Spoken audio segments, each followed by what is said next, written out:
Welcome to the In-Game Boss Podcast, Oklahoma's #1 podcast for video games. And I am your host, Jeremy, a.k.a. your video game retro activist, a.k.a. your in-game boss, a.k.a. your coldest man alive right now, because Oklahoma is cold as hell. And by the time you listen to this, you probably enjoyed our coldest week ever in 2021. I mean, we're talking about like 16 degrees. Could get worse. Valentine's Day weekend, we'll see where that goes. But speaking of love, got to get some love to my my co-host, Jaron. What's up, man?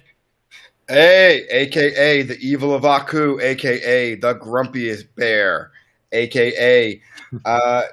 Valentine's Day weekend is my weekend to show out, and I agree. It's going to be very cold.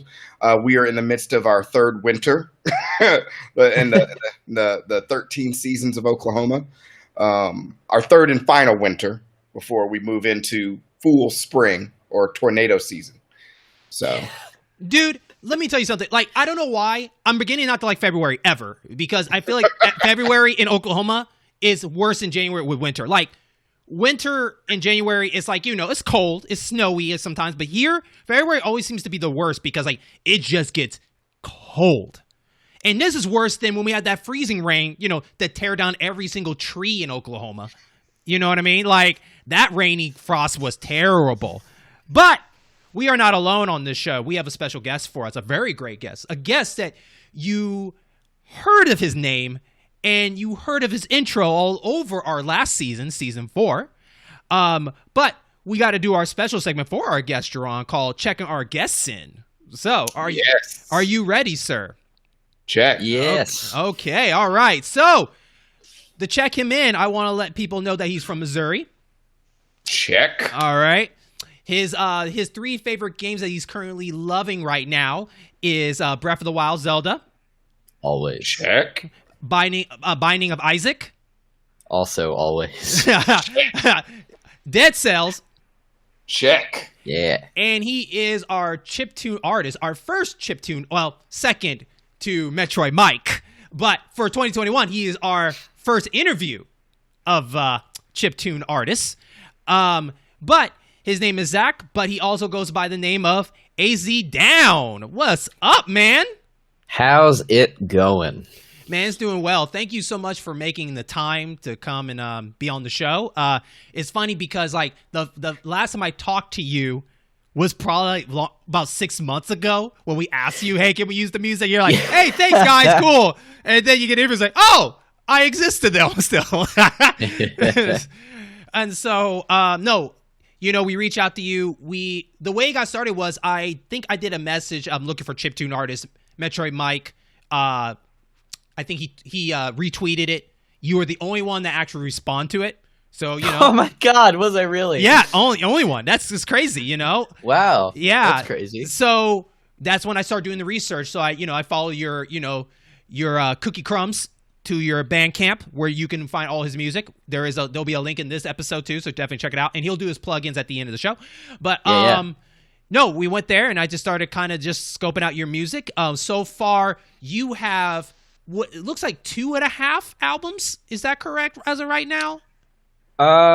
So I have a single EP and then a couple of singles. Okay. That are currently released. I have another EP that is done and ready to be released, and it's just waiting for the right moment, I guess. Right. So, by the way, has the pandemic affect you from, you know, your music or anything like that? Or is that kind of like, this is motivating me to go work harder on music? Motivation. Yeah, okay. Absolutely. More time at home, you know, work kind of fell through at the beginning of everything. And, you know, I was at home and I wasn't even like, I guess like consciously pushing towards it, but I was just sort of passively making things. And then I realized, like, you know, I have a little pile of stuff here. I should release something.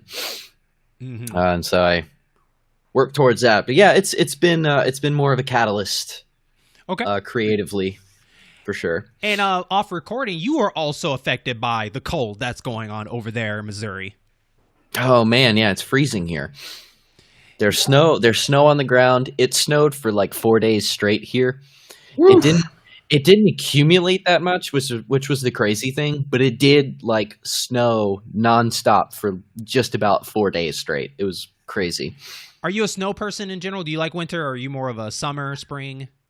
I am okay with the cold so long as there is snow on the ground. If it's just cold, then it sucks. Yeah, it's like slippery and stuff like that. Did you drive at all during that whole week, Jaron? Did you go anywhere? I've been driving every day almost because the lady still has to show up to work at the salon, so and no car replacement yet, so that's me driving. It's no big deal. I'm a great driver. It's other people who suck. Yeah. Amen to that. Yeah, dude. I had to drive, I think, 15 to 20 miles on the first day, and I think I could deal with the cold if I didn't have to chip the ice on my car. I think that's the worst of it all because, I could run out there, warm up the car, and run back in, right?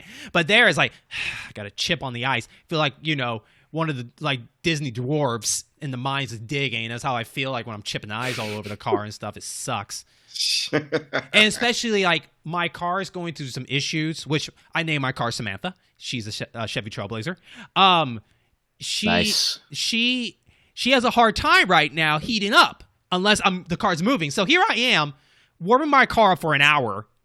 So, and the car's warming up, but the problem is heat is not coming out of the car.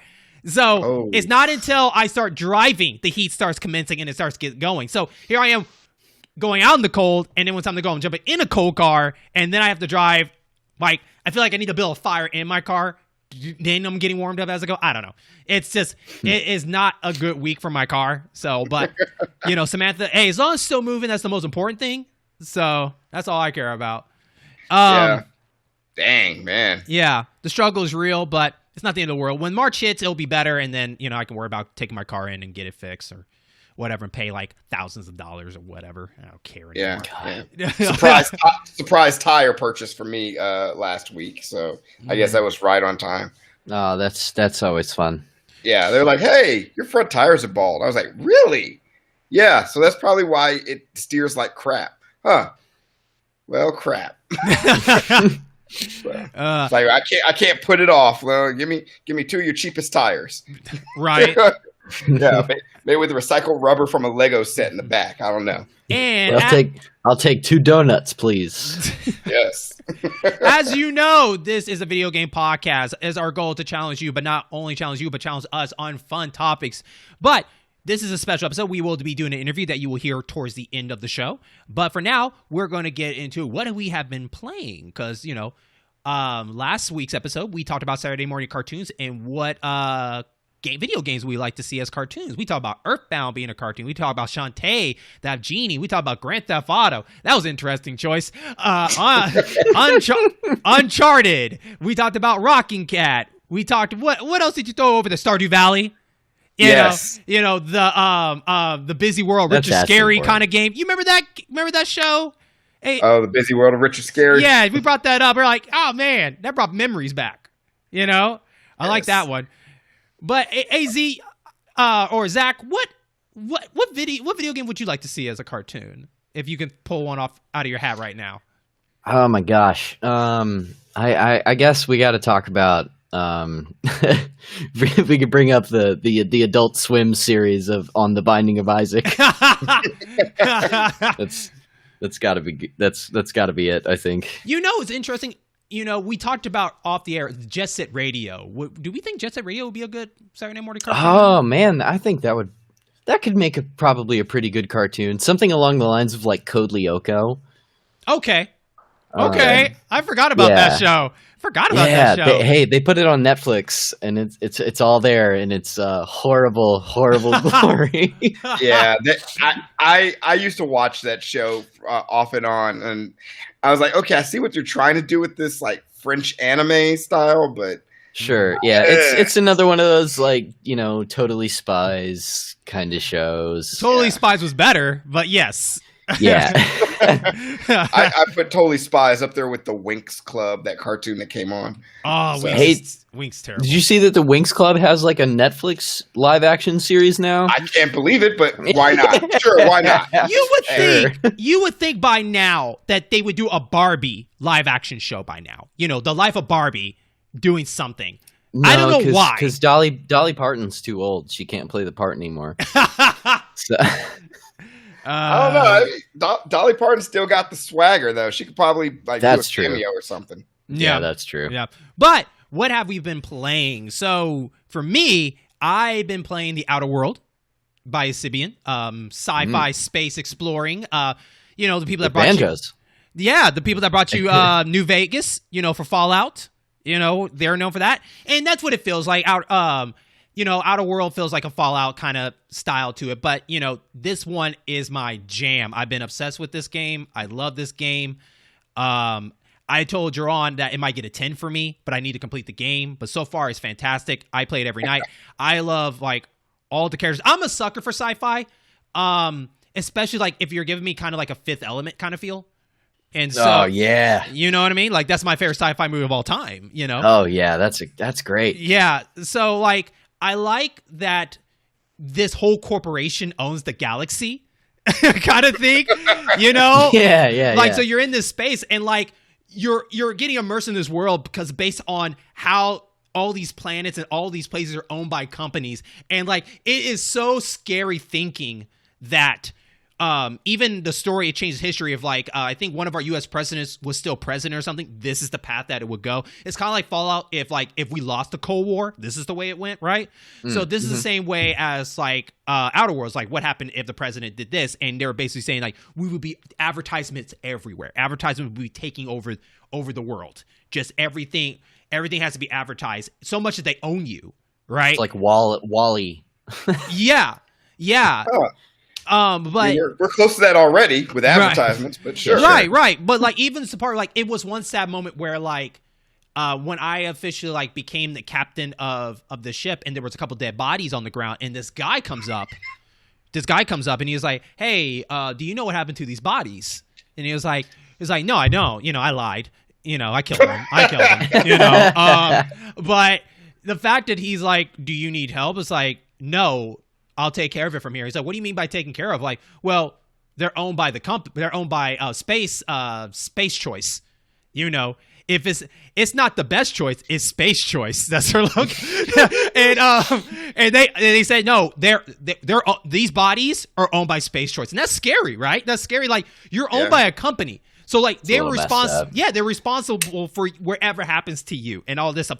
So, like, if you're outside, if you're not being owned by business stuff, you're an outlaw and you can be really a criminal in that way. So you're seeing that balance going on in this game that I really, really like, where you're seeing where certain people are not with the system of these companies and you have people that do. And so much they represent at the board. You know, the board decides what happens to this part of the galaxy that you're in. So much they also rival each other. It's kind of scary. Like, you know, like Space Choice is being overrun by the Monarch, you know, like all this crazy organization. And I really fell into that because, like, you get these characters that are with you that you really get their support. And I really bond with the characters, especially I'm a sucker for when you have choices and conversation that your character also adds their input into it so much that even when you're walking around with your AI partners and companions, they actually have a conversation among each other. So it kind of gives it more of that, that feel of like, okay, they're humans in their own way. So much like my main girl that's with me, I really care about her. I really do. Like, I really care about what her opinion says. And I get disappointed if she's disappointed and stuff. Like, if someone disrespect her, I would probably kill that person. Because it's like like I'm really into her. She's really cool. She's a really good character. She's the catch charge for her. Right. No, you know, it is so funny because I'm a girl character too. Like, I'm not a guy character. I'm a girl character because girl characters get better outfits and cooler looks than guys. Guys get the worst plain stuff. Girls get like the coolest looking stuff and extra stuff. You know what I mean? Like, they get the cool like makeup. They get all this cool stuff. Guys is like hair, facial hair, muscles. Yeah, you know? I gotta say, if I get the choice, I usually play a girl character in a video game. Yeah. Especially Pokemon. Yeah. And so First like playthrough, yes, yeah. yeah, so like here's this girl, and I have another girl. Basically I'm like a Charlie's Angel walking around right now, and but like the main girl that I got from the first one, gosh, I can't believe I forgot her name, and you know, she's a country gal, and she's from a small town, like, so she never been to outer space or anything like that. So she's like, she's learning as she goes, right? And she's just so precious about it. It's like, oh my God, you're so innocent. What's going on? And I don't know why, because like when we have a conversation, she just says certain things that are like, you know what? You're right. He is a dick. You know, he's a mean person. You know, even when I say something, she checks me, and I'm like, I need to reload my file because I don't like the way she said that line. I'm like, let me mulligan this for a minute. You know, let me retrace my mistakes because she called me out and I didn't like that. But it's a fantastic game for what it is. I love the weapons. I love the different variety of weapons you can have. I love the fact of reputations of towns, like based on what you're doing. Represents what's going on or how they treat you and whatsoever. So you could be a total dick and they hate you and they want to come kill you to, you know, you're a great guy and they worship you in that way. And I really enjoy it. And I just like getting lost. Like throw me in the middle of nowhere and just let me explore and let me do the choices. One of the best things I love, and a lot of video games don't do that because sometimes I think it breaks the game, is jumping ahead of what the game intended you to do, right? So for example, of like, what I like to do is I'll go to a planet and they say, you need to go here on the map. But what I like to do is go explore everything before I go there, right? Go visit all these facilities, do all this stuff. So when I go to town and I get a mission, they're like, hey man, could you go to such and such and get in this and this? And then there's a choice like, I got you. I already did it, man. Here you go. You know, instead of like saving the time, like, hey man, if I'm out, I'll see it, I'll grab it. No. I already did my runs, man. I'm taking care of you. I'm going to get this done. I'm going to get everybody done real quick. I got you. I got your gift. I got this, you know, and then I get off the planet, you know. I love that. And Fallout did a lot of that too, where, you know, you can jump ahead of your game schedule where they want you to go and just accomplish all this stuff. And, you know, and more games need to do that instead of like, you know, you do it and you come back and they're like, they can't answer your question or anything because you just broke the rule of like, I don't know what you're talking about. Like, what are you talking about? Like, I have the item. It's right here. And you have to make it where you have to go back to the facility so the game can update and then you walk back and get them the gift kind of thing. And it's like, oh my God, you know? No, but overall, I can sit and talk about this for a long time, how much I really like the lore and the sci-fi style of this. This could be a Saturday morning cartoon in its own way of just these ragtag group going around the outer space and exploring this giant company-owned thing. And it's kind of scary at the same time, right? Because like I don't want to say our generation is kind of getting close to that, but it is kind of scary looking that, you know, bills, all this stuff is owned by companies. If they don't, they'll come get you in that kind of like weird way. And I'm not trying to go the rabbit hole to scare people. I'm just saying like, it's kind of interesting that, you know, that kind of connects in some sort of way. So yeah, isn't there like 4 or 5 different companies that own every single television station in the United States? Just about. It's like Sinclair Broadcasting, Fox Media Group. It's like a handful that like Sinclair has most of it. Right. Yeah. Right. Like imagine if we were in the future of what companies would still like be the top people owning around the galaxy. We know Disney would own like part of the galaxy somehow. Oh yeah, for sure. You know, then you have Warner Brothers. They'd have a whole planet. It was right. Disney World. Right. Microsoft will probably own something like there. By the way, Disney is thinking about buying EGM. You know, people that did 007 and the Rocky movies. I was like, oh man, good Lord, they're going monopoly on everything. And they, if they can, hey, they got the McDuck money. I get it. Okay, they can do whatever they want. But look, as far as I'm concerned, all they need to do is fix their streaming platform, and then fine, they can have as much as they want. Yeah, sadly, they need to curate it a little bit more. Yeah. Sadly enough, there's just a bunch of bugs too. They sadly enough they shut down Blue Sky Studios, the people that did your Ice Age films, and no, yeah, so I heard about that. Yeah, they shut down, and they were working on another project, and that got canceled and stuff. So I was like, man. So now they're all breaking up, and I think they're going to be working like internal with animation studios. So it's like, damn, can we get some out as besides Pixar and in-house Disney? Like, Let's get another branch. You know, No, doing stuff. it must all be Disney. Yep. Yeah.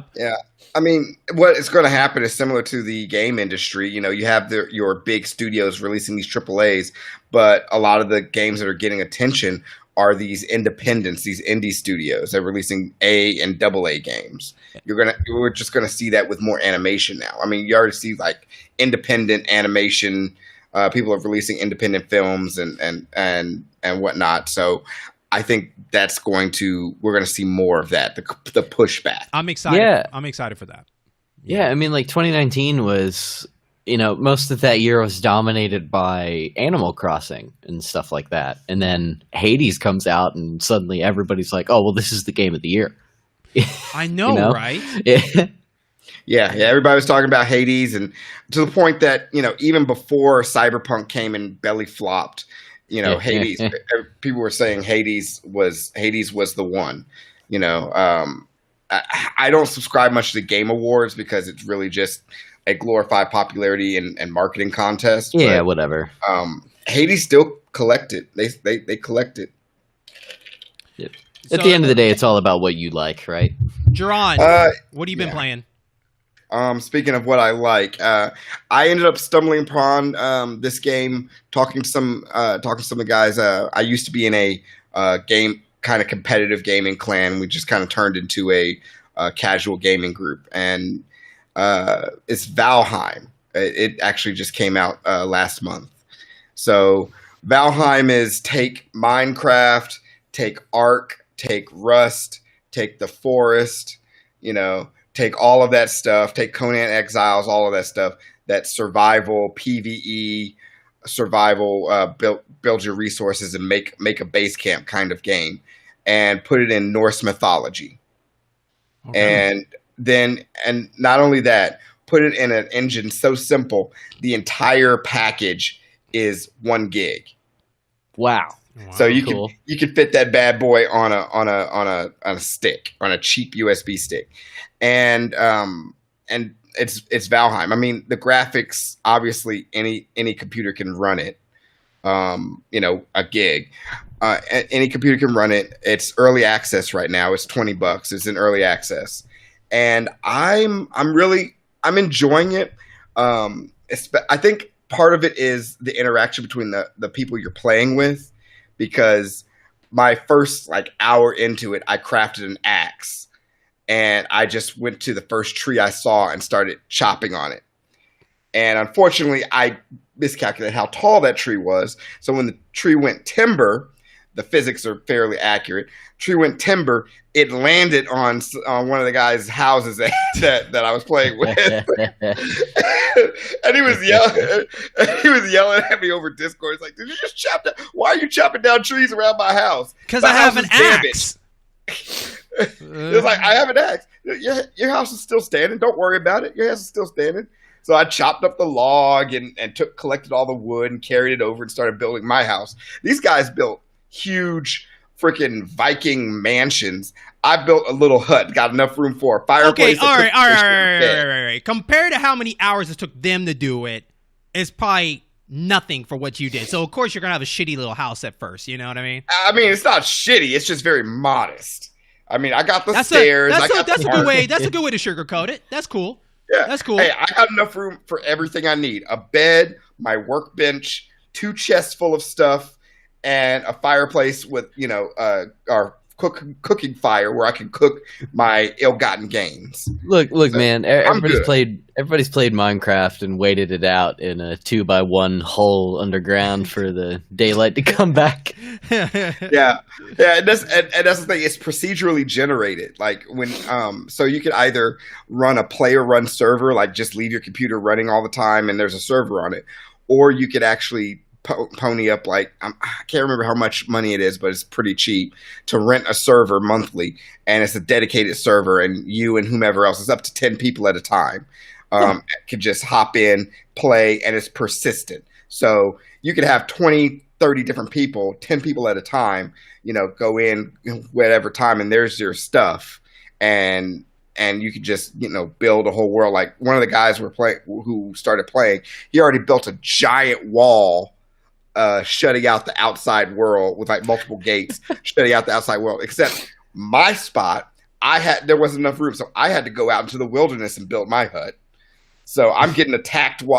I'm getting attacked in the rain while it's raining. I'm building on the coast, so the water's coming up. It's flooding my house until I can get the walls up, and little gray dwarves are coming out of the woods attacking me. Sound like you needed a mansion. That's what it sounds like. I'm fine. I survived. I didn't need their help. I was like, don't worry about me. Don't worry about me. I'm fine. I got my logs. I'm building my logs over there. Norsemen just thugging it out against the Grey Dwarves. And after everything's done, I got a door. I shut the door, and it says you're cold because there's no fire. It's like, you are currently cold. I was like, whatever. So how many hours have you put hungry. How many hours have you put in the game so far? 6 straight. Okay. Like 6 straight, and that was I think the day before yesterday. Yesterday was a bit of a unexpected busyness, so I haven't played it since. I might hop on again later tonight or over the weekend. When the lady's asleep. I was gonna say, you thought about twitching it? Wait, thought about what? Twitching it? I thought about it. I'd actually have to get some people to watch, but I actually may end up doing that. I mean, apparently that's the flavor of the month right now. A lot of people are streaming Valheim. Got like Choco Taco and all those guys streaming Valheim. Choco Taco, not his name, but Choco Taco himself are delicious. I'm sorry. Go on. Just put that out there. I'm surprised he doesn't have a deal with Choco Taco because he uses kind of a play off of their logo as his symbol. Give it time. Give it time. They just don't notice. I mean, hey, everybody's doing G Fuel. Why not Choco Tacos? Right. I don't even know who owns Choco Taco brand, if it's Bluebell or what. I don't know. That's a good question. Okay. But Valheim, part of the fun is with the people you're playing with. Because if you got like a bunch of people, apparently they're like way advanced. They got carts. They're fighting giant trolls and giants in the forest and stuff. And all of a sudden I'm hearing them yell, push the cart, run, run, run, run. It's like they stole a bunch of stuff and they're pushing a cart down the hill real quick, trying to get away from a troll chasing them. And you just got a wooden bow and some arrows, and you're just firing little arrows at a troll while your guys are running with a cart. So it's fun. See, I can't do those kind of games. Those games just kind of annoy me to where like I have to work so hard to do a couple of things. Like I got to chop wood. I got to break that wood down. I got to do this just to make one arrow. And I got to do that 10 more times. And like, no. And then a troll kills me. And I'm like, I made 10 arrows. These are not working. I'm useless. I'm useless. It's not like it's a little bit more forgiving. I mean, I agree. That's the reason I've never played Minecraft. I never, ever, ever, ever played Minecraft. Minecraft's more forgiving than that. I guess I see people doing some complicated stuff. In this, I punch a tree or I punch a sapling, I get wood. I make an axe, I cut down trees. But Minecraft is not in the survival of like you have to keep your health up, like in that game in like Rust, I mean, or even like Ark, you have to take time to go take a crap or you'll die. That's too much for me. That's too realistic in that way. Like if you don't eat, you die. You'll starve to death, but you got to poop too, or you back up and you die. I'm like, well, geez, what? No. I escaped the real world to go to this world to feel more real. Yeah, that's what I want. Yeah. No, this was a little bit more forgiving with the food. Like you should eat, but you're not going to die if you don't eat. Right. Your health is at this level if you don't eat. But if you eat a variety meal, like you eat a berry, a piece of meat, and then another type of berry or whatever, your health gets longer. You can take more damage. But if you don't eat at all, you don't die. You just, don't go into a big fight. How funny would it be if you die and it said the reason you died because you were full of shit? I just wanted to just put that in people's mind. Like that'd be the funniest thing ever. I mean, that's like the opposite of dying in Oregon Trail. Because dysentery is like shitting yourself to death. So except they predetermined. They tell you don't feel it. They told you got sick, you died, you lost your mom. What? Yep. I don't even get a say in the matter. You tried to ford the river and lost 2 oxen and your dad. Sorry. By the way, the girl I'm talking about from the outer worlds, her name is Parvati, and I will do anything to make sure she's happy. I will kill everyone. Is that the person you recruit on the first planet? Yes. Okay, I think I recruited her. Yeah. I think she's like the engineer. Yeah, that's her. Yeah. Yes. Yeah. She was like, I want to follow you. And I was like, all right. Hey, as long as you're good. Hey, she's better than that priest guy, Vicar. I didn't recruit him. He's recruitable, but I didn't recruit him. So I was like, nope, you stay in here. I'm out. Yeah. No, that's fair enough. That's fair enough. Zach! Yeah. Outer Worlds, I'm pretty much just a merc. I'm not an asshole, but you better come with the money or you know. I agree. Zach, what have you been playing? I'm sorry you have no power. You can't pay me enough. see, people like that, I'm a hypocrite for that because I won't help and I'm like, it's going to cause you like, and then I do it to someone else and I'm like, feels good. Yeah. Zach, what have you been playing? What have I been playing? Yeah, what have you been playing?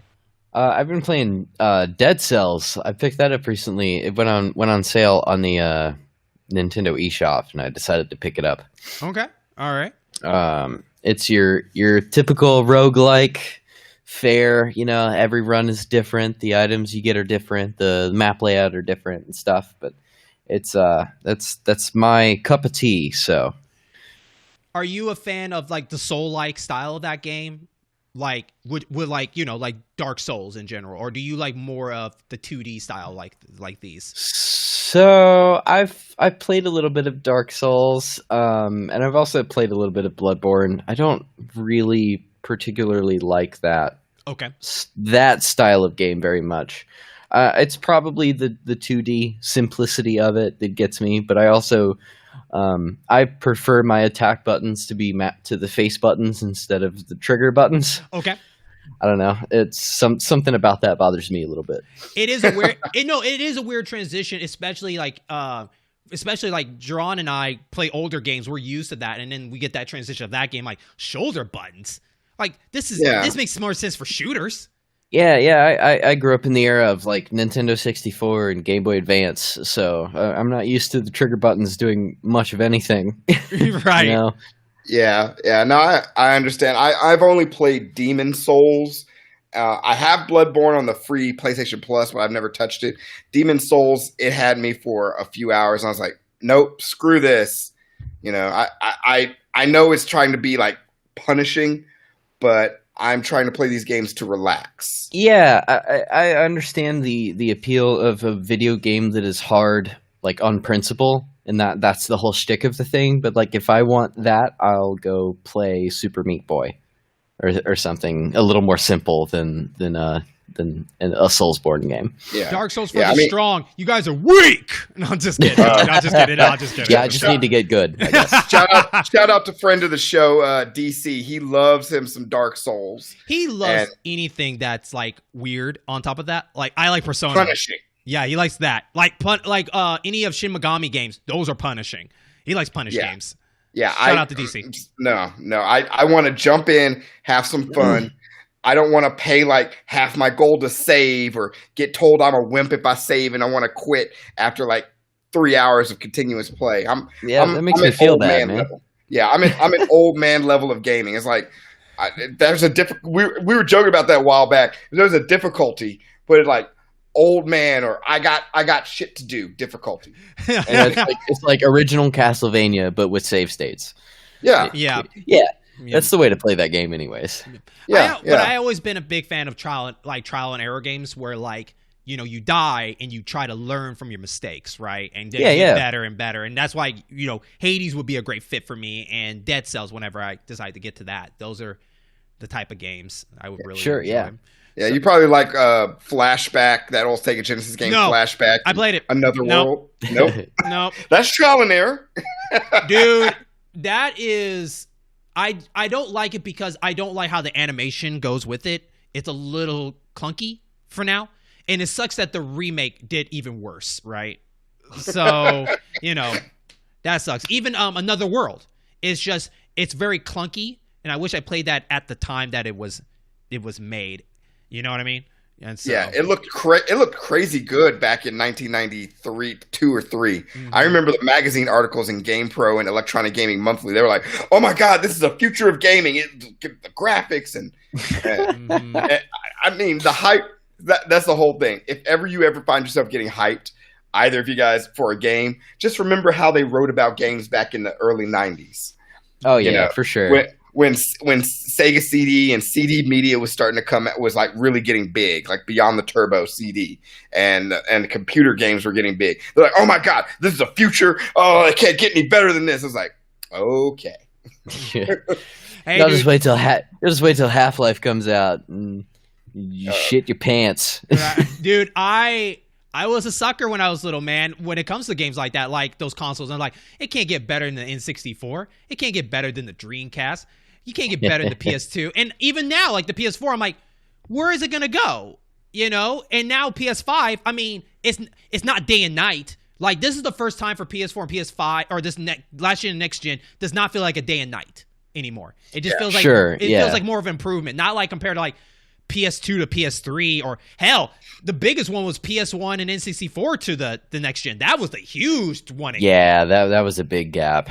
Yeah. I mean, it gets to the point where the improvements are so minute, you have to watch like Digital Foundry or whatever to see. Okay, see here where if you turn the reflection really fast, it'll follow, but on this one, it doesn't. And it's like, okay, well, I don't care because I'm going to be too busy swinging through New York as Spider-Man. I don't care. Yeah, right. That's why I played it on the PS4. Spider-Man Miles Morales PS4 is just fine. What does ray tracing even mean? I mean, I only know because I finally got a ray tracing video card, but it's supposed to be the actual way the light comes in. The light's supposed to be reflected, actual realistic, as opposed to light boxes or some such. That's about as far as I paid attention to it, because I turned it on in a couple of games. I was like, "Ooh, that's pretty." Oh well, and, sure. You know, and then saw the hit to my frame rate, and then turned it right back off. Yeah. Well, Cyberpunk looks real pretty with ray tracing on. And ready to run that. Let's go ahead and get to that real quick. So Cyberpunk, right? We're gonna go right into our next segment, the gaming news and whatnot. And let's talk about the first news that you mentioned. You just dropped the Cyberpunk, and hack me if I'm wrong, but something happened to them. Well, aside from belly flopping in December, yes. So some hackers got into CD Projekt Red and got source code for The Witcher 3, Gwent, another untitled Witcher game, or an unofficial, unreleased Witcher game, and Cyberpunk, and as well as assorted company files and HR and memos, things like that. And they essentially said, pay us X number of millions of dollars, or we're auctioning this information off to the dark web. And CD Projekt Red said, you know, screw you. We're not negotiating. We're not kowtowing. Do what you will. You know, at this point, they're like, what else could go wrong, right? I agree. Go wrong. Yeah. Take your best shot and make our day worse. Right. What can you do that we didn't do to ourselves? Exactly. It's like, what are you going to do? Get other people to make our game better? What? You know, they already released mod tools. But yeah, so last I heard, about a day or two ago, they actually auctioned it off. They had a buy it now of $7 million. But they auctioned it off, and part of the agreement was you cannot resell or redistribute this. So of course, some of it's redistributed anyway. If I'm paying that much money, it's the internet, man. If I'm paying that much money, you don't tell me what to do. Yeah, it's like, all I got to do is change my passwords, and you're not hacking me. It's not like the old Sonic the Hedgehog cartridge where it says right on the thing, not for resale. I got one of those. Anyway, that never stopped anybody, you know. But so CD Projekt Red, you know, they're just having a bad winter, you know. And more information is coming out that, you know, Cyberpunk really should have been released like at the end of this year at the earliest. But they needed to, from what I understand, I haven't looked into it at all, but they needed to delay that game a lot rather than just by months at a time. It was the leadership. The leadership wanted that money. They wanted that cheddar cheese.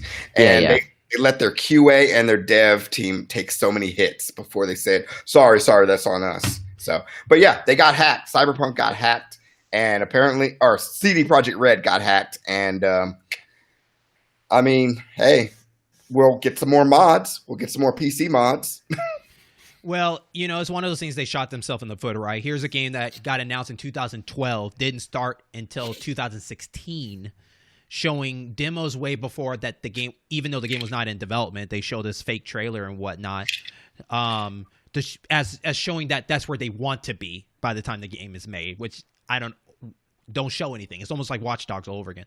But this is worse. This is way worse. But you work 2 years on it, and then with 4 delays, still feels rushed, and 4 delay announcements, and now you're playing pickup, and it sucks because I won't touch that game until like maybe a year later, because I don't want any excuses when I play this game, and it almost feels like that you're getting these hot updates, there are hot fixes are happening, but some is for the worse. They're getting worse as they go, and to me, it's more like just shut off the PS4 and the Xbox One edition. Just drop them. Just forget about them. They're not worth your time. They shouldn't have been worth your time. They wanted the money. They wanted the money. Yeah. They have the PS4 and Xbox One has a huge install base.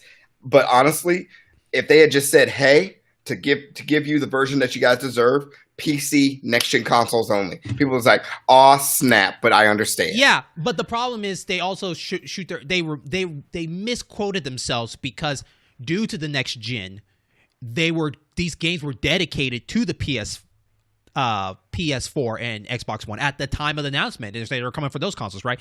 But then they're saying that we're sorry that we didn't consider those two until we worked on the other ones and then port them more. We're like, that's not what you said. PS5, you said, "Oh, they run great. They run great." Right, like PS5 and those and the other consoles were not announced yet. That was your main focus. Then you shift. So you kind of lied in between, but that's another trail for everything like that. But it sucks because now they're in the category of hype till you drop, along with Anthem, Fallout 76. Yeah. It's like a Bethesda-ism, It's like Skyrim's not ready. It's not ready at all, but we're gonna release it anyways. And then people day one and the dragons are flying backwards and the game is just completely broken. It's like, come on, right? Yeah. They can only hope for Skyrim's success, though. Skyrim's been on what? For real? How many generations? Like what? 3-4 generations consoles? I mean, that's because what's his name? Todd Howard. He can't come up with any better ideas. It's just let's do Skyrim again. That one was good, right? Yeah, Skyrim Online. Let's do it. Let's go for it. Sure. Well, for them, if people are gonna still buy it, why not keep redoing it, right? Exactly. People, that's how much people love it. They put it on Switch and put a couple of Zelda items in the game, and suddenly it's a multi-million-dollar seller again. At that point, that's on the gamers.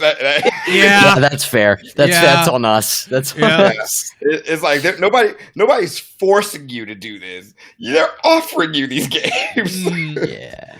Oh, goodness. So speaking of delays, hopefully their delay for this game will turn out better, and that's the Prince of Persia that just got announced. It got delayed indefinitely. After it got announced in September to be released in January, only to be announced delayed till March, and now it's delayed indefinitely as we speak now. And it's funny because the first trailer that came out, it got murdered by the public. Like rough. It looked rough. The game, I would say like this: the gameplay looked okay, but the cutscenes were looking rough. People were saying it's compared to PS2. They're saying the original game came out looked better than this. And I'm like, that hurts. Now I'm a big Prince of Persia fan. Like I enjoyed the trilogy. I actually just finished replaying all of those. And Sand of Time is my favorite one out of all of them. So I was very excited for this game. And I don't want them to mess up on it because Ubisoft said this is their first remake. So when they first delayed it, I was like, okay, good. So maybe they'll listen to the feedback of everything that's going on and they're going to try to prove that. But then we're in February, right? No trailer yet, right?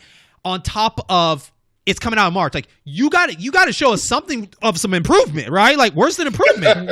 But there's nothing. So that's when they delayed it indefinitely. I was like, good, because you had nothing to show yet. Also, dude, this whole conspiracy thing, if it's coming out for the Switch or not, is going on. Where like on GameStop they have it up for Switch edition.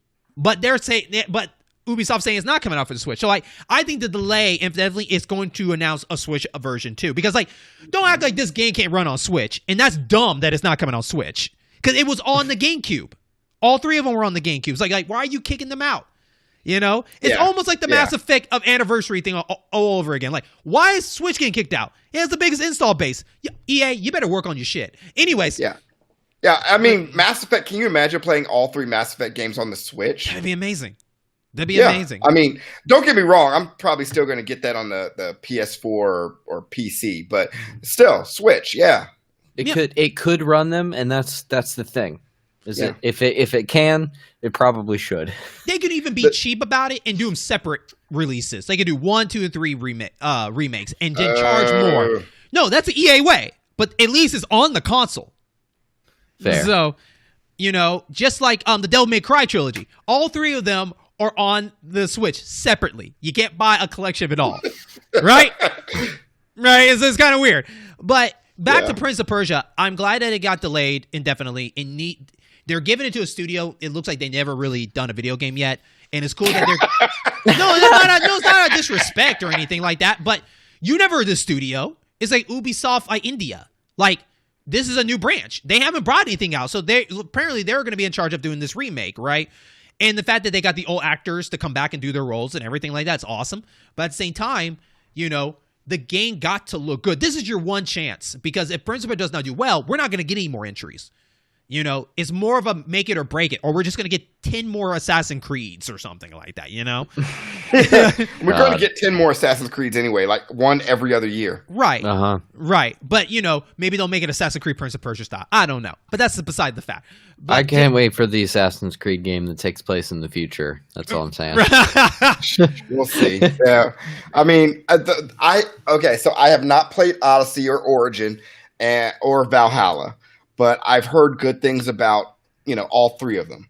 Like they're actually, it's a nice mix up from the other Assassin's Creed games. But there's only so many times I can, assassinate this historical figure. Okay, assassinate that historical figure. You know, last one I played was Syndicate.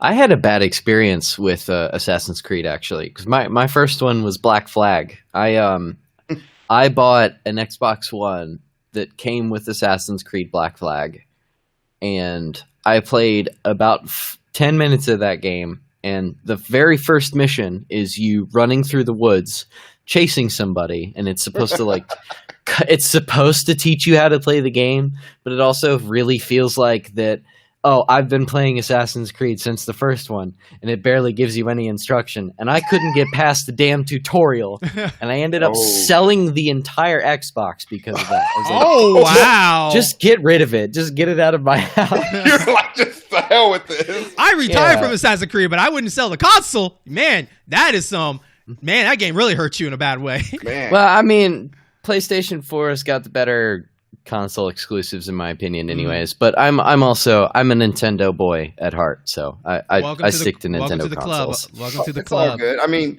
I will say Assassin's Creed Black Flag was my favorite of all of the Assassin's Creeds. I've heard that a bunch, and I love pirates. I just couldn't get past the You can try again on the Switch. Just don't sell your Switch after this. Yeah. I mean, I'll put it this way. If you haven't yet, take some time and try again for Black Flag. Did you just drop that Aaliyah on him? Do you drop that Aaliyah? If first you don't see, try again by Aaliyah. Romeo Must Die. I got you. I heard that. I'm just saying.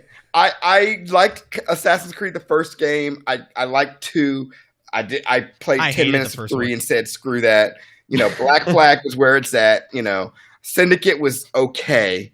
Unity was garbage. And then I haven't played Assassin's Creed since. Zach, I retired from Assassin's Creed ever since Odyssey. Odyssey hurt me, and that made me retire. So I don't play any more Assassin's Creeds. I hate the level scaling, where like as you get stronger, everybody else gets stronger too. I'm not a big fan of that. My goal is I get stronger so I can beat you up. That's the goal. If you're 40 and I'm 1, I'm going to go get stronger. Not you level up with me. Sorry.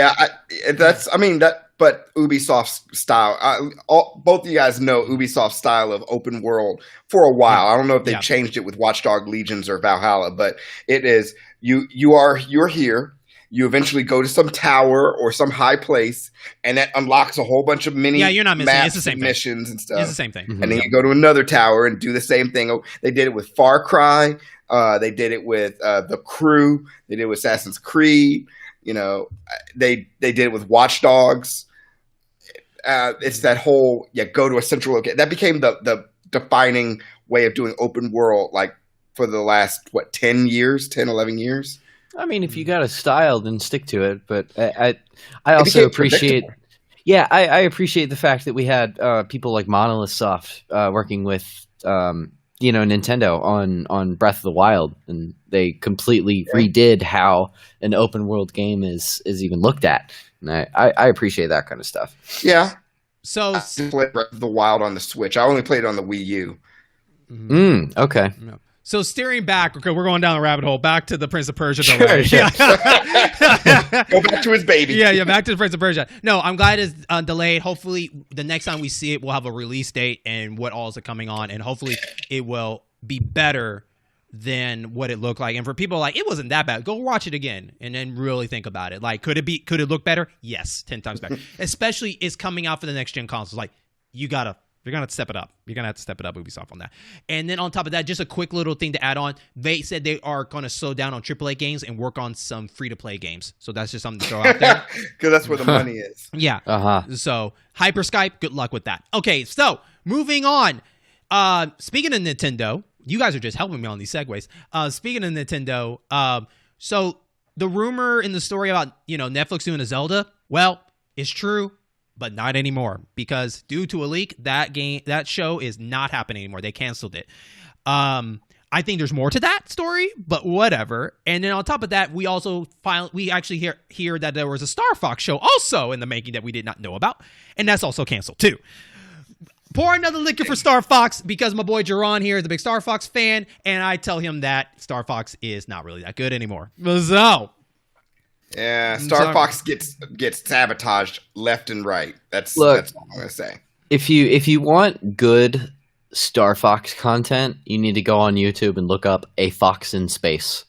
There's only one episode out of it right now, but it's all being created by this one guy, and it's like a Saturday morning cartoon adaptation of Star Fox, like Star Fox 64 kind of Star Fox. Nice. It's really, really good. It's good stuff. It's funny because the people that were going to do Star Fox was College Humor, and they have one on there. They're called the Fantastic Mr. Star Fox, and it was gonna be a stop motion like the Fantastic Mr. Fox movie. Yeah, like the Wes Anderson movie. yeah. So that's what it was going to be. That was going to be for Star Fox, and I was like, okay, so you're going to see Star Fox like ship on wires and all that stuff. So I was like, oh, that'd be kind of interesting to see what they did. It won't be like the Star Fox Zero animation that we saw. That quick little episode or whatever. Oh, but yeah, better hope Nintendo doesn't find out about this guy's deal. They'll send him a cease and desist like that.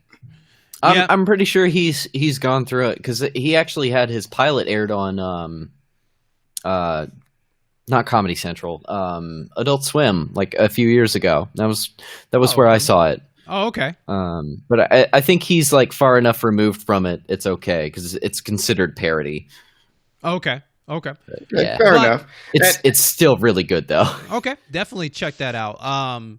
But on the Zelda front, how did you guys feel about Netflix doing a Zelda show? Would that be something that would interest in you at all, or do you feel like they were in the wrong hands? What is your guys' thought about the Zelda TV show, which they were going to say it was going to be like a Game of Thrones style? I would have watched it. I don't know.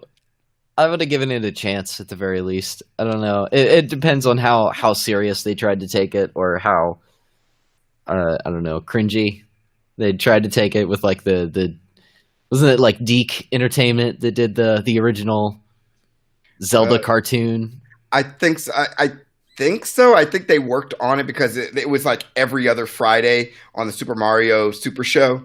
Yeah. So, I remember I watched that stuff on the TV. I loved it. So you guys think it's going to be an animation show? I think they said it was a live action show. I think it was. Ooh. Yeah, I thought they said it was going to be live action. And I don't know how to take that, but you can't do it right. I would have given it a chance at the very least. I also give it a chance. I mean, I don't think it's the worst thing they can do to it. Netflix has been pretty good at the material. And plus, Nintendo was going to be there to kind of really monitor it, so they probably say what work and no work. The issue I think of people have to get past, which I can get past with no problem, is the fact of Link talking.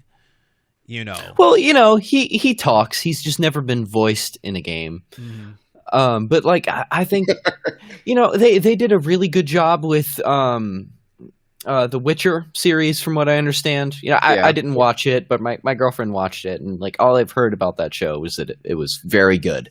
It is. So I have faith in Netflix.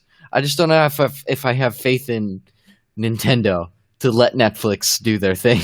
Yeah, well, but it's canceled, so it doesn't matter. Well, because someone leaked about, I guess, something that might have happened in the Zelda production. So it showed that they were probably pre-production. They didn't even get started yet for Nintendo to go ahead and pull out. You know what I mean? Sure. And so, but I guess for y'all, if the Game of Thrones idea is not what you probably wanted, what Zelda do you want? From like which game entry would you like them to do it based on, or what style would you like it? It could be animation. I mean, if you go on YouTube, you can watch someone did a parody if Studio Ghibli did a Zelda, and that looked cool. Yeah, that looked cool. So Zach, let's go with you first. Like, what Zelda would you like to see Netflix do? What style would you like? Oh man, God, it'd probably be a horror series based on Majora's Mask. Okay. Yeah, Majora's Mask is aside from like Breath of the Wild, it's my favorite Zelda. But like if they could do some either that, or I think like a Saturday morning cartoon style of like Wind Waker, I think would be really good. Okay. All right.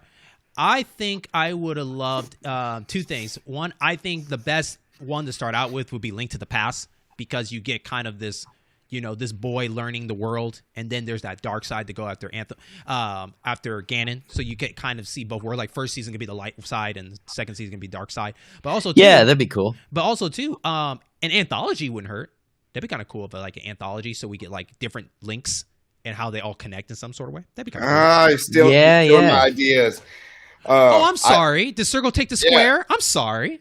I was going to go with, instead of calling it Legend of Zelda, call it Legends of Zelda. Have different animation groups do different like time periods. Different, you have one different animation team or animation style for Link to the Past. You have another for Wind Waker. You have another for Ocarina. You have another for the original. Okay, that would be really cool. And I mean, you'd be able to squeeze so many seasons out because you could just jump back and forth between different ones. Mm-hmm.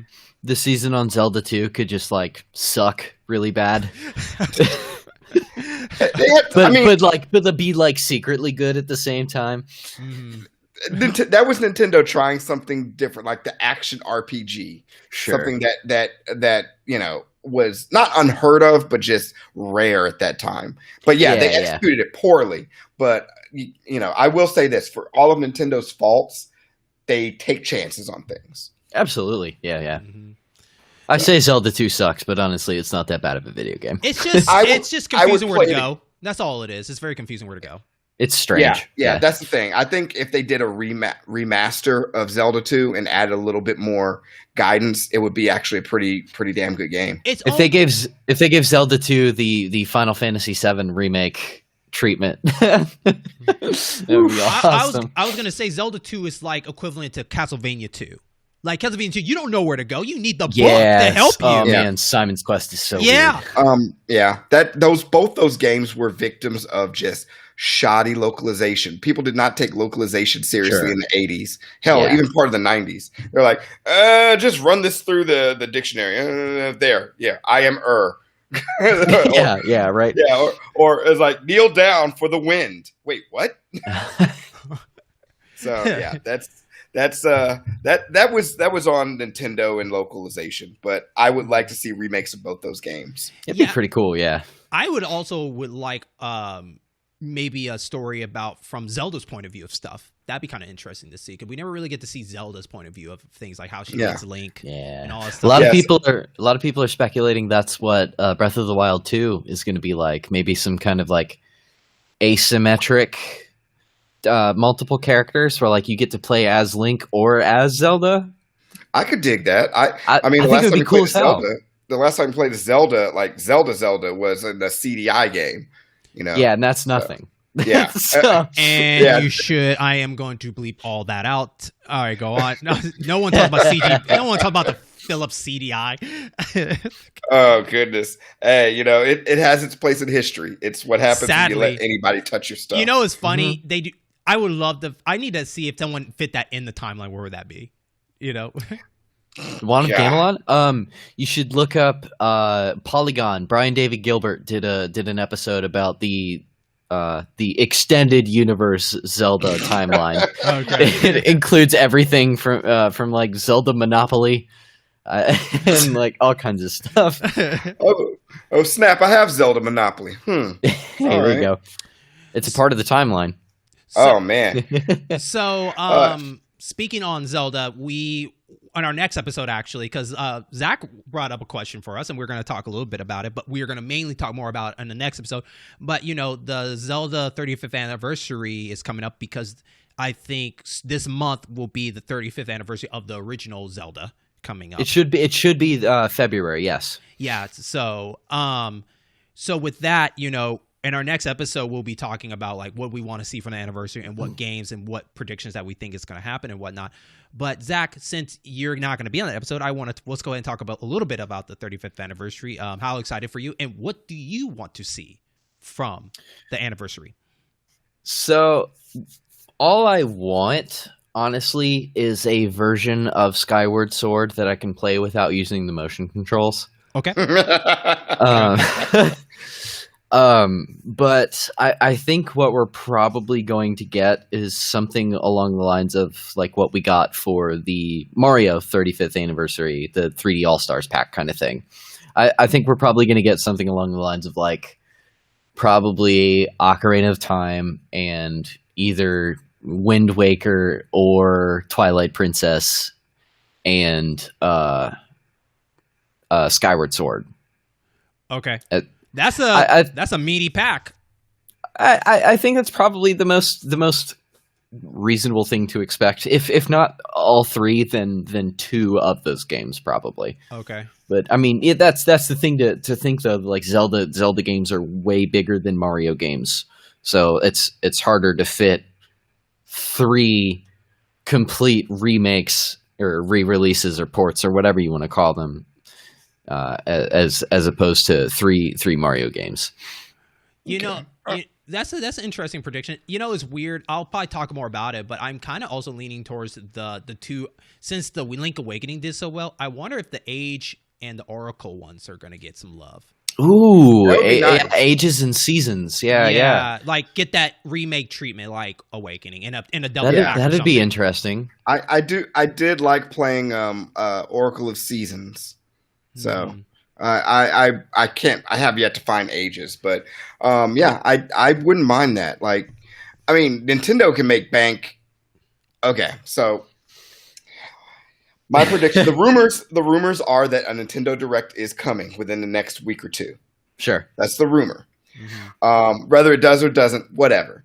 But I think they're going to come with the noise. They're going to come with some. I mean, like some major noise. They're going to say, hey, 35th anniversary of Zelda. All right, here's what we're doing. We're still working on Breath of the Wild 2. We're still working on Breath of the Wild 2. Don't go too deep on this. We got an episode to do of that. Yeah, we're still working on Breath of the Wild 2, but, we're going to announce this game coming out on the Switch, like Mario 3D All-Stars are going to have like a Zelda All-Stars or something like that. Yeah. They're going to go with their tried and true Ocarina. They're going to do Twilight. Maybe they throw a curveball and do a DS or 3DS game like Phantom Hourglass. No, man, bump that. I'll tell you the game they need. No. And then we got to wrap this up. The game they should do for the Zelda, any handheld Zelda game they should bring back other than Link Awakening. Now, I like Oracle and Seasons. I mean, Age and Seasons. They're cool. But the one that gets dismissed all the time, and only because if you picture this game now with upgraded graphics, it would be amazing how it look. And that's it's Minish Cap, right? Yes. Yeah, absolutely. That game would be beautiful now with the treatment of Link Awakening. Just seeing yourself downsize and just seeing everything blow up bigger and everything. Yeah. Now here's where I said here's where the twist is coming. So they say Phantom Hourglass. which will probably be next to impossible to do because DS, unless you split the screen up, and that's going to be hard. Yeah, if That's it's true. Phantom Hourglass, I'm throwing my Switch away. But what they're going Stop to throwing stuff away. I mean, they'll pretty much say, "Hey, if you want to play Phantom Hourglass, go get the 3DS and download it." But Right. I think what they'll do is they'll also use this as a chance to announce the launch of Game Boy Online. The game, like we have the NES and Super Nintendo.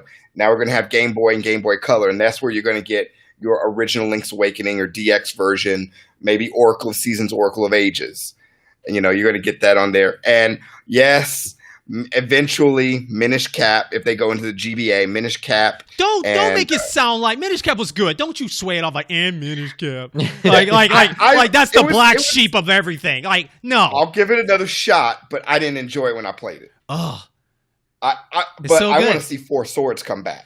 Guess what? In Minish Cap, there is an ability where you get 4 swords. It's a sword that forms 4. See, you slipping. You need to finish it.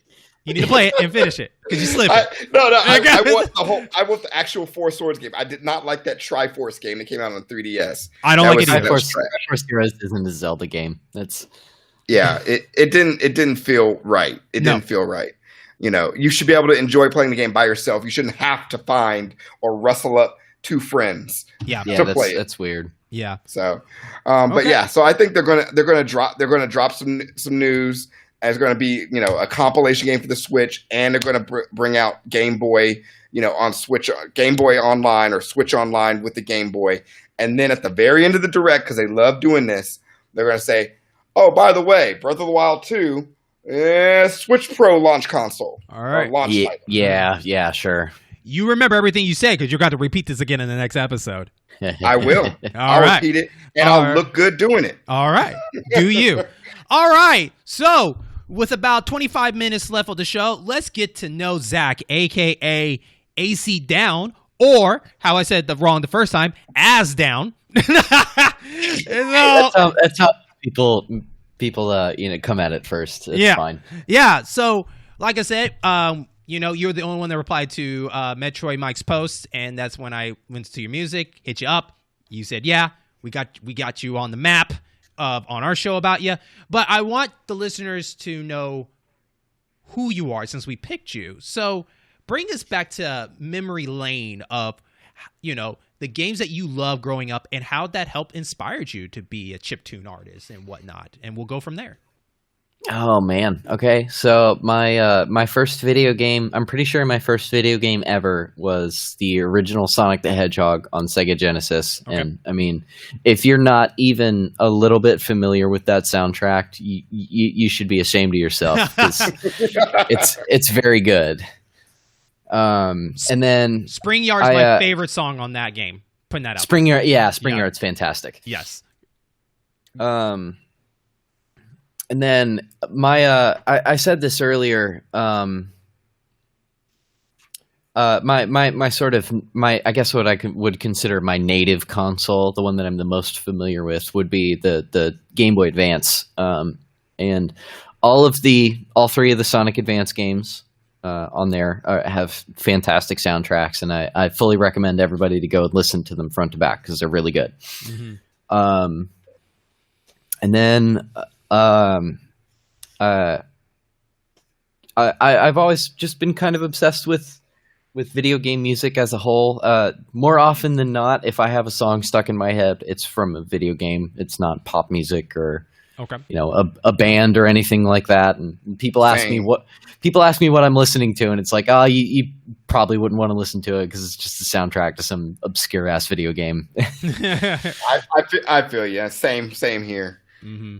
And then, so anyways, fast forward 20 years later, essentially. And I discovered Game Boy modding. And so I modded my first couple of Game Boys. And then I found out what chiptune music was. Okay. I had been familiar with bands like Anamanaguchi for a few years before then, but I didn't really fully comprehend what they were doing. And then I saw a YouTube video of a guy who goes by the name of Trey Frey,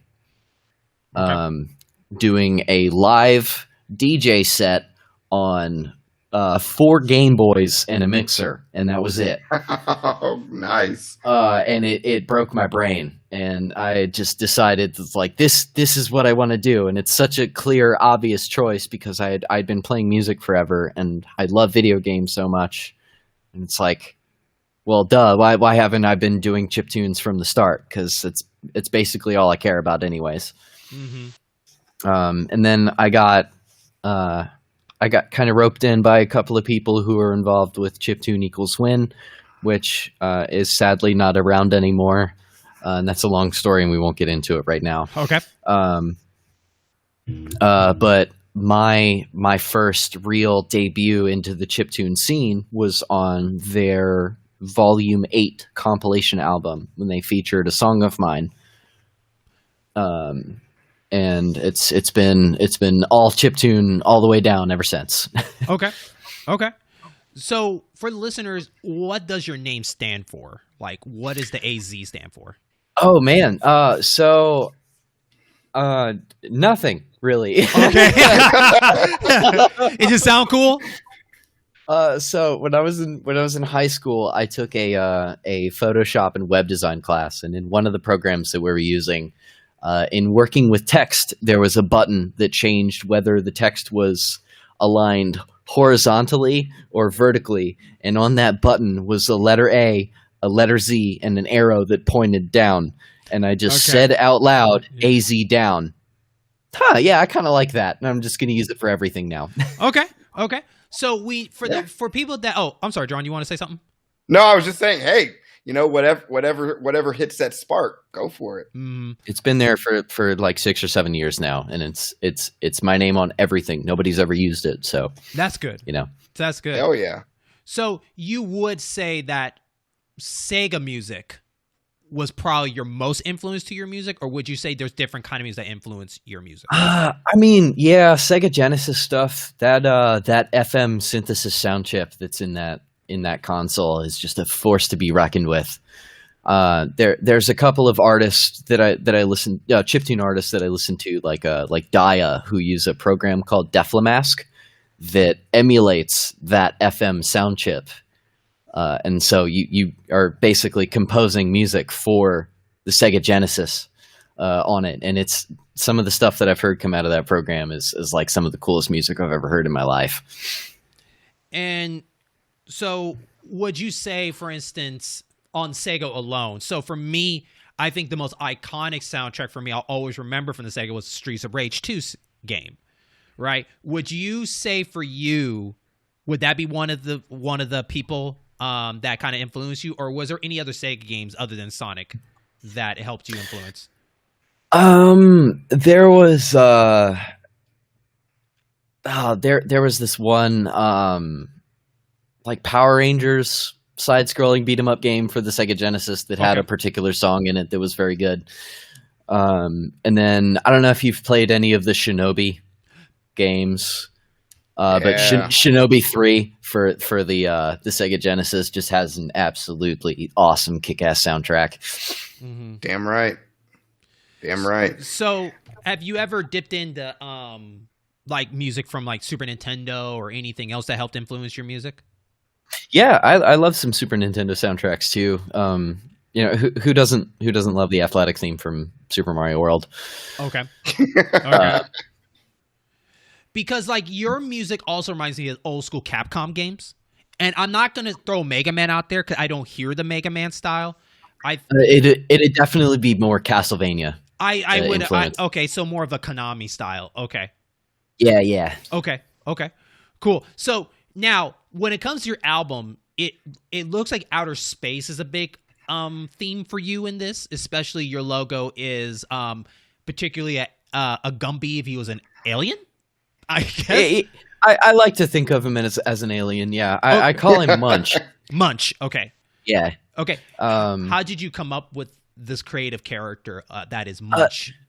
No, actually, I bought him off of a fellow content creator that I linked up with off of Instagram forever ago. Okay. And he's told me the rights to the character and the design and stuff, and I've just kind of iterated on him since then.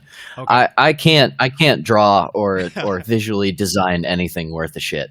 So Okay. So like, is that was it one of those things where like you saw him, he was like, that's my character, or was it more of like, this is something I want to start out with, and maybe later on I might change later or something else? Like, say, like in a future album, like, would this character exist still, or was he more connected only to this album for this time being? I think Munch is probably always going to be there. He's just real cute, and I like him a lot. Okay. But the space theme actually came from one of the tracks on the EP, which is called First Launch. And it's sort of a musical telling of an alien race's first venture into space, sort of like a first manned venture into space, and they sort of go through a wormhole and get lost out in space and probably never make it home. It's not quite sure, but So I'm also kind of a sucker for sci-fi and stuff like that. So. okay. So what sci-fi's movies kind of that you enjoy that might have maybe influenced you in some way? So I'm a huge Star Wars nerd, Okay. at least as far as the movies go. And more recently, I got into Final Fantasy VII, which has really big John Carpenter's The Thing vibes and stuff like that in it. So I like that kind of stuff. Okay. Okay. All right. And like we mentioned, you guys mentioned earlier, I think The Fifth Element. Yeah. Mm-hmm. Yeah, that's one of my favorite sci-fi movies too. Okay. Yeah, Yeah. it's classic. So good. Yeah. Jaron, anything you want to ask him? Actually, on the subject of sci-fi, do you partake in, you don't have to like go hardcore, but in a little bit of some of the classic animes from the 80s and 90s? It's as far as sci-fi ones, not really. I picked up on a weird, obscure one at one point called Birdie the Almighty. Oh yeah, I know that one. Yeah. That one's pretty good. And then I like your classics, like your Gurren Lagann and stuff like that. But Okay. I've never. This is going to sound like sacrilege, but I've never seen Akira. I was gonna ask you that. Okay. Yeah, Yeah. that was the next question I was going to ask. Okay. I'm going to do that soon, though. That needs to happen, though. That's fine. They've released a 25th and I think a 30th anniversary of Akira. So there's when you are ready to watch it, there will be many ways to watch it. Sure. And it is good. I actually am in a way envious because you're going to see it for the first time. You've probably heard tons about it, but you're actually going to see it for the first time. Yeah. So I don't know. Some that I definitely would recommend if you like kind of the sci-fi and and a little bit of the fantastical. You definitely might like to check out Vampire Hunter D, and if you like The Thing and Aliens, kind of that feel. There's a movie. There's an anime called Lily Cat or Lily Cat. Lily Cat is weird. It's 80s. It's like the John Carpenter's The Thing mixed with Alien. Ridley Scott's Alien. Okay, cool. That sounds cool. So I think it's on Amazon Prime Video or whatever. But yeah, so when you mentioned John Carpenter's The Thing, which I love me some Thing as well. I was thinking, I wonder if you've seen Lily Cat. So what do you think is your most challenging thing about making chiptune music in general? So I am what a lot of people would refer to as a feast or famine artist. I go through these bouts of extreme amounts of creativity to valleys where I don't make anything for months. And I think honestly, just getting past those low points and just kind of breaking through creative walls and sort of forcing myself to make more is kind of the hardest part. Okay. So, Yeah. I understand that sometimes you just get, I guess equivalent that to a writer, like a writer's block sometimes. I guess Yeah, sure. to come up with that idea. So I can definitely understand that. Have you displayed your music like, say, I was trying to look up the con that happens, I think, up north of America, that Metroid Mike went to. I was wondering if you ever partaked in that, in cons in general of. So I've only been to a single convention, and it was actually a local one here in town that the organization that I work with now, the arcade, put on before I was involved with them. It was called Retro X, and that was my first ever performance in front of people as a chiptune artist. And all I did was just DJ up some Game Chops songs. If you're familiar with DJ Cutman on YouTube at all. Yes. I just basically just got up on stage and played a bunch of music from his record label and stuff like that. Okay. Lately I've done a couple of live streaming events, with all the COVID measures in place and stuff like that. But do you want to go to conference to do more of chiptunes? Because there is a con, because Metroid Mike went to one. I forgot what it's called to ask him, but it's a convention where it's all chiptune artists. Yeah, I mean that would be kick ass. That would be really cool. Yeah. It all comes down to time and money and stuff like that. Yeah. So your performance on stage doing that, because I'm pretty sure, like all chiptune artists that perform on stage, there's a lot of eyes lurking because they don't know what they're getting into. Sure, yeah. So for Metroid Mike, he likes to pretend that he's playing the game on stage. So you'll have the Game Boy and he'll play, and he'll pretend that he is playing the game and then put the music in there, which is kind of interesting, entertaining. For you, what gets you in the flow of, get in the flow of your music going in front of, people as a performer? So I don't have I don't make chiptune in what they consider to be the traditional sense. I guess I don't use a Game Boy or any hardware to do my chiptuning. I do what a lot of people consider to be fake bit. I emulate sound cards and stuff like that within a program called FL Studio or Fruity Loops, if you're familiar with that. Yes. And so I do a lot of my own personal sound design, and I'm more into the synthesis side of things rather than just accessing the hardware and using the sounds that can provide me. I'm kind of interested in making my own sort of sounds. But I also use a lot of stuff that emulates like how the Game Boy square wave sounds, and I have a bunch of Super Nintendo sound files and stuff that I can use. Okay. But so as far as my performance goes, I get pretty serious stage fright, and I've found recently that putting a mask on my face helps a lot with that. So I have I have a couple of these cool skull sort of half face masks. And my whole color shtick is blue and pink, like cotton candy or neon or whatever you want. Yeah. You need to get a munch mask. Yeah, God, that would be really cool.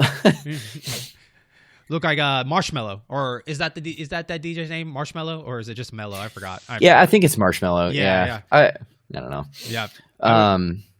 But so I mostly just kind of like, I have a set of DJ decks, and I just sort of play my music on those, and I don't know, do things at the camera when I perform, I guess. Cheese at the camera a little bit. Yeah, sure. It's I exist. it's all fun. My music, there's not much of a performance aspect to it, because all of the writing and performance goes into the creation of the song rather than the playing of it. So I just kind of try to have fun with it.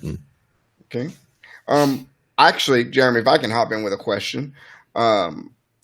So tell me, I'm sure you're we're in the chiptune and the fake bit that type of community. Is there anyone or what I guess 2 people would you ever want to collaborate with, if at all?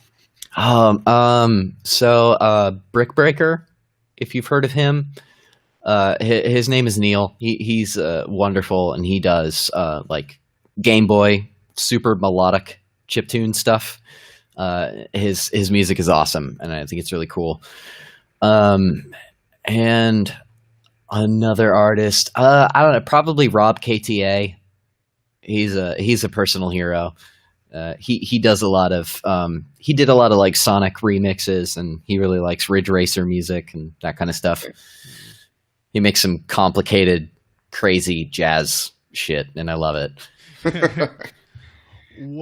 What is the video game you would love to do a soundtrack for? Oh man. Like franchise? Doesn't matter. Okay. It could be a single game. I don't care. Probably just like your classic turn-based RPG.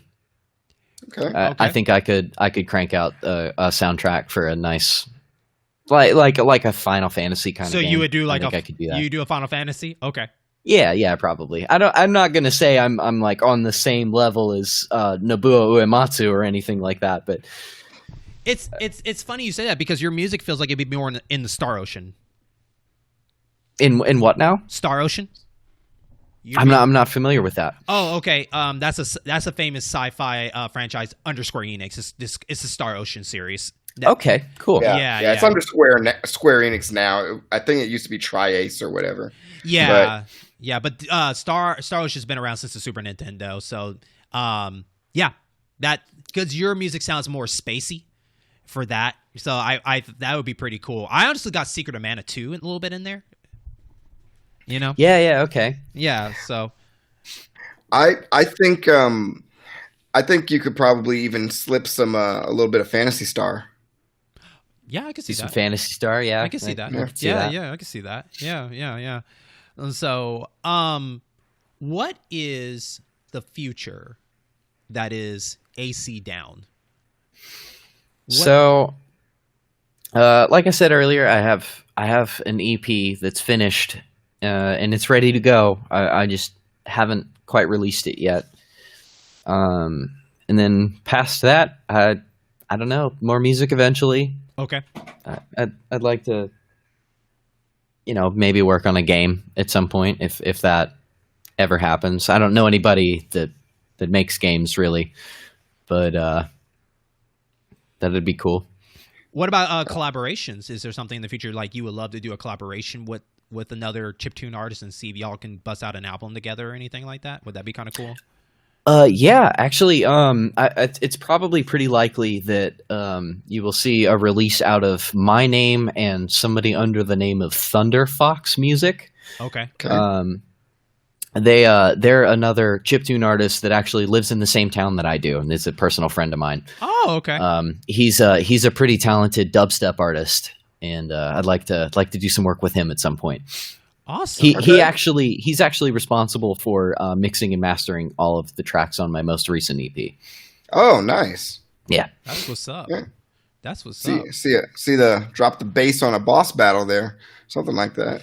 Right, right. Has there been any how much of feedback or how much people have kind of talked to you or did a shout out to your music? Has it been pretty good? Has it been pretty quiet? What's the life of a chiptune artist with that? I'm pretty small time. I guess underground, if you want to put it that way. Okay. That's just lingo for nobody has heard of me. But I have a couple of people that have listened to me. My music has popped up on a YouTube compilation. Okay. Of songs. But other than that, yeah, I'm pretty much nobody still. Okay. Well, hopefully our show kind of gets some flair over there for you and whatnot. And so, Jaron, is there anything you want to ask? I would say, hey, listen to a few few tunes of yours, like Fuzzy Shuffle and Synthesized Escapism. Yes. I went ahead and threw a subscribe to your channel. I'm looking your potential diamond in the rough here. So sooner or later, there's going to be that spark, and bam, going to blow. I appreciate that. Fuzzy Shuffle is actually my favorite song off of the new EP. Is that the one you would say you recommend people listening first? That is your music? Listening first. Probably the song that you guys use as your theme song. Ocean of Colors is a good that was like my first real big I guess that was the first song that I made that I felt like really confident in. And it's a remix of a Friends song. Oh, wow. Okay. Yeah. It's a remix of an original song by a guy who goes by the name of Vespian Fox online. And you should go listen to his version too. It's good. Okay. I think. But, yeah. I was gonna say. I think I didn't ask you this. I think listeners want to listen to this. What is your music background? Were you playing any kind of instruments back in the day at all that led to that? I started playing guitar when I was 12 or 13, I think. Okay. And I got a guitar right here next to me. It stays with me at all times. Okay.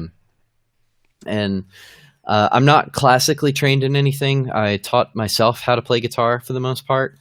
And I've also been going through the process of teaching myself kind of how to play piano. But other than that, singing and just being a general music nerd. Okay. All right. Yeah. All right. I will add Fuzzy Shuffle. I was trying to put my finger on what that reminds me of. Toe Jam and Earl. Yeah. Yes. Some of the music from the original Toe Jam and Earl. Oh, that just made my day. You have no idea. Good call there. Yeah. Good call. Yeah. I was like, man, where does that remind me of? Toe Jam and Earl. I'm a sucker for a good bass line, man. Yes. By the way, Toe Jam and Earl would be my fifth choice for a Saturday morning cartoon. Oh, absolutely. okay. Yes. Okay. Yeah. Now, last question for me before we wrap it up, and I'll let Jaron ask this last question if you have any more. You mentioned, or I did not mention, that the Game Boy Advance is your favorite console of all time. Yes. What are give me 3 games out of there that just it's a must play on that console? Wario Land 4. Okay. Is definitively my favorite Game Boy Advance game of all time. Okay. Mario and Luigi Superstar Saga, and if you can't get it for the GBA, get the 3DS remake because it's just as good. Okay. It's probably also my favorite RPG of all time. Ooh, above Super Mario RPG? Ooh, okay. Yes. Yep. Okay. And then any one of the 3 Sonic Advance games. Okay. Honestly, because they're all really good. Okay. All right. If you love Sonic. Yeah. Okay. All right. Surprised you didn't. Most people put Golden Sun on their list, but I've actually never played Golden Sun. Ah, okay. Really? Then that makes sense. Okay. All right. Okay. It's okay. I haven't played it either. My fiance loves Golden Sun. Apparently, I have to go find it one day. So I'm familiar with the different Isaac. I love all the 3 Castlevania games on the GBA. Those were my jams. I haven't played any of those. I bet those are good. Oh man, yeah. Circle of Moon, Harmony of Descendant, and Area of Sorrows. Those. Yeah. They really do the Metroidvania, the Symphony of the Night, and then they take it further. Mm-hmm. So cool. And I love the Metroid games. I like Zero Mission and I like Fusion. Those are pretty good classic ones. Metroid music's good. I've only played a little bit of both of those. I need to actually go in and finish those. It's okay. I've never beaten the original Metroid or Super Metroid. They're hard. It's okay. I never beat the original Metroid either. That's why I play Zero Mission. It's the remake and better. There you go. And then, of course, the underrated Minish Cap. Yes. Mm-hmm. Last shout out to that. But, Jaron, is there anything you want to add before we get ready to wrap this up? Oh man, no, I'm good. I was about to say, don't get me started. I'll pick your brain about Sega Genesis tunes and games all day, but no, I'm good. Zach, I want to thank you so much for making the time to come on the show and chat with us and let the listeners know a little bit more about you. We will definitely have your link and more information in the description down below. But where can they find all your stuff? Don't hold back. Give them all the information. Yeah. So my Instagram is honestly the biggest one that I try to push, and it's AZDown. The O is a 0. It's AZD0wN. On pretty much everything. Twitter, if you want to follow me on there, I barely use it, but sure. azdown.bandcamp.com to find all of my music. Don't bother following the Facebook page because I haven't updated that in months either. But that's pretty much it. Okay. All right. And how much does it cost to buy an album? I think. Give me just a second here. Let me pull this up. Okay. He's like, all the monies. How much money you got in your pocket right now? Drop it. Yeah. Drop it. How much you got? So my album is, I think it's $5 or pay what you want. Okay. And then everything else on my Bandcamp is like $1 or pay what you want. And I can't imagine that I would release anything for anything more expensive than that. Okay. All right. Well, you heard them. Please support your chiptune artists. You know, they're really good music out there. They're inspired. If you are a gamer, don't be afraid to hit him up and tell him the in-game boss sent you. We'll love to show AC Down some support. Just throw some support.